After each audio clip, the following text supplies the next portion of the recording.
దేశ భవిష్యత్తును భారతీయులే నిర్ణయించుకునే అధికారాన్ని ప్రసాదించిన చారిత్రక ఘట్టమైన గణతంత్ర దినోత్సవ వేడుకలు నెల్లూరు జిల్లా జనసేన పార్టీ కార్యాలయంలో అత్యంత వైభవంగా జరిగాయి. భారత 77వ గణతంత్ర దినోత్సవాన్ని పురస్కరించుకుని జిల్లా నేతలు మరియు కార్యకర్తలు భారీ సంఖ్యలో తరలివచ్చారు. దేశభక్తి నినాదాలతో కార్యాలయ ప్రాంగణం మారుమోగుతుండగా పార్టీ ముఖ్య నేతలు జాతీయ జెండాను ఘనంగా ఆవిష్కరించారు. ఈ సందర్భంగా పార్టీ నేతలు గునుకుల కిషోర్, నూనె మల్లికార్జున యాదవ్ మాట్లాడుతూ భారత రాజ్యాంగం మనకు కల్పించిన స్వేచ్ఛ, సమానత్వం మరియు న్యాయమనే ఉన్నతమైన విలువలను కాపాడటమే ప్రతి జన సైనికుడి లక్ష్యం కావాలని పిలుపునిచ్చారు.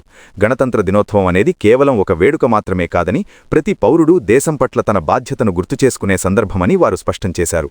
ముఖ్యంగా తమ అధినేత మరియు ఆంధ్రప్రదేశ్ ఉప ముఖ్యమంత్రి పవన్ కళ్యాణ్ ప్రజల పక్షాన నిలబడి యువతకు ఉపాధి అవకాశాలు కల్పిస్తూ పేదలకు అండగా నిలిచేలా తీసుకుంటున్న నిర్ణయాలు నిజమైన గణతంత్ర స్ఫూర్తికి నిదర్శనమని నేతలు కొనియాడారు.